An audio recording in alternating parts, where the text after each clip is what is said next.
Here, suppose the United States was at war today with the Soviet Union. And we were winning. And we told the Soviet Union, well, let's quit. We offer you peace terms. Let's forget the whole thing. And all of a sudden, Red China came into the war as an ally of the Soviet Union.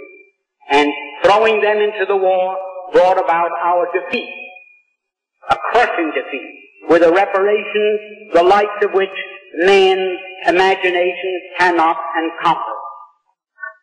Imagine, then, if we found out that it was the Chinese in this country, our Chinese citizens, who all the time we thought they were loyal citizens working with us, were selling us out to the Soviet Union, and it was through them that Red China was brought into the war against us. How would we feel in the United States against Chinese? I don't think one of them would dare show its face on any street. There wouldn't be lampposts enough convenient to take care of them. Imagine how we would feel. Well, that's how the Germans felt towards these Jews. We've been so nice to them, and from 1905 on, when the first communist revolution in Russia failed, and the Jews had to scramble out of Russia, they all went to Germany, and Germany gave them refuge, and they were treated very nicely. And here, they sold Germany down the river for no reason at all, other than they wanted Palestine as a so-called Jewish commonwealth.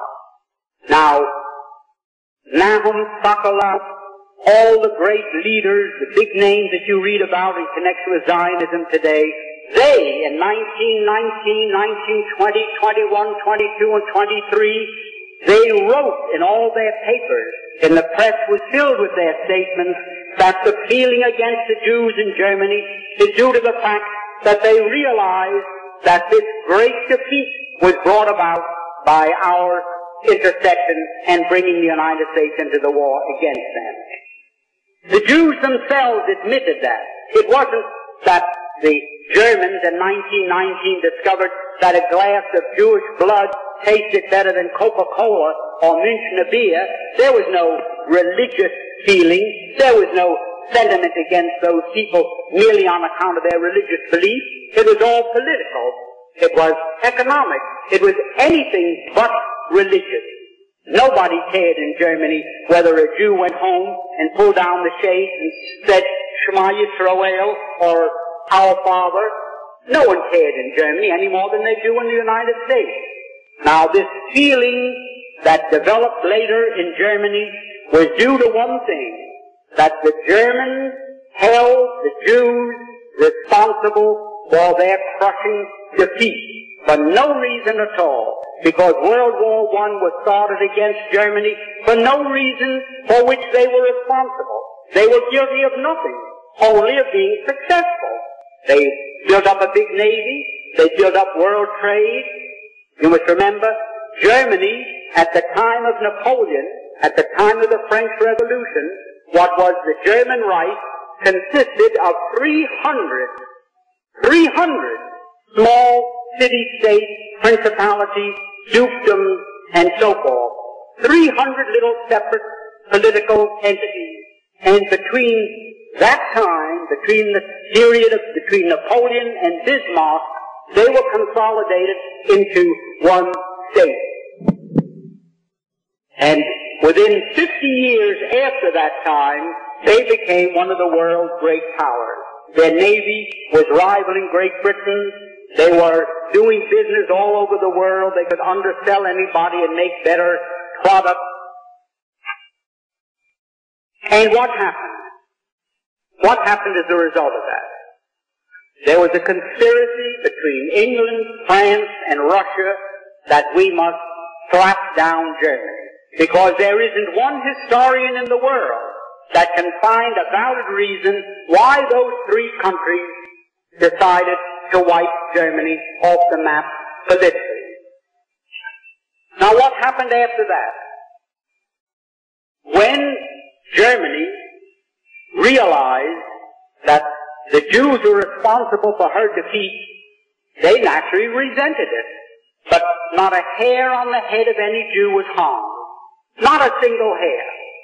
Professor Tansel of Georgetown University, who had access to all the secret papers of the State Department, wrote in his book and quoted from a State Department document written by Hugo Schoenfeld, a Jew who Cordell Hull sent to Europe in 1933 to investigate the so-called camps of political prisoners.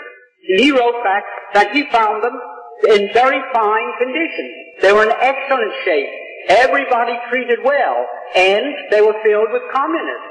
Well, a lot of them were Jews, because the Jews happened to be maybe 98% of the communists in Europe at that time.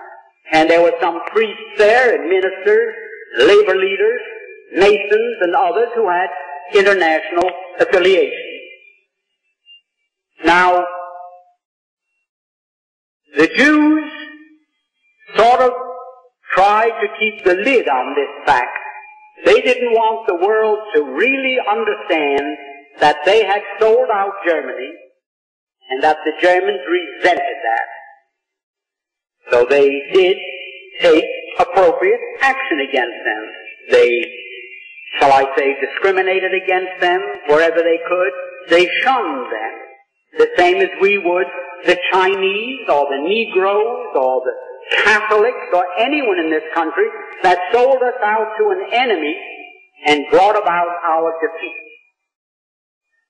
Now, after a while, the Jews of the world didn't know what to do, so they called a meeting in Amsterdam.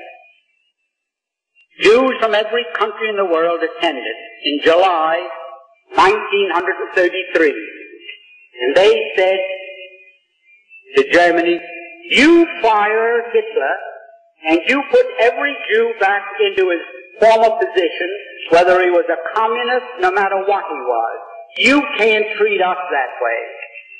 And we, the Jews of the world, are calling upon you and serving this ultimatum upon you. Well, the Germans told them, you can imagine. So what did they do? They broke up.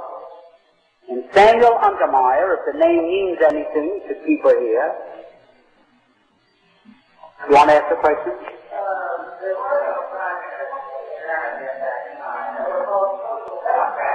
Well, I don't want to go by what they were called. We're now using English words, and what they were called in Germany is not very material, but they were communists because in 1917, the communists took over Germany for a few days. Rosa Luxemburg and Karl Liebknecht and a group of Jews in Germany took over the government for 3 days. In fact, when the Kaiser ended the war, he fled to Holland because he thought the communists were going to take over Germany as they did Russia, and that he was going to meet the same fate that the Tsar did in Russia. So he left and went to Holland for safety and for security. Now, at that time, when the communist threat in Germany was quashed, it was quiet, the Jews were working still, trying to get back into their former status, and the Germans fought them in every way they could without hurting a hair on anyone's head.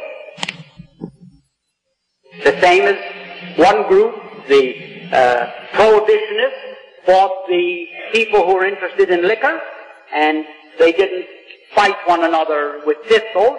They did it every way they could. Well, that's the way they were fighting the Jews in Germany. And at that time, mind you, there were 80 to 90 million Germans, and there were only 460,000 Jews. Less than 0.5% of the population of Germany were Jews. And yet, they controlled all the press, they controlled most of the economy, because they had come in and with cheap money, you know the way the mark was devalued, they bought up practically everything. Well, in 1933, when Germany refused to surrender, mind you,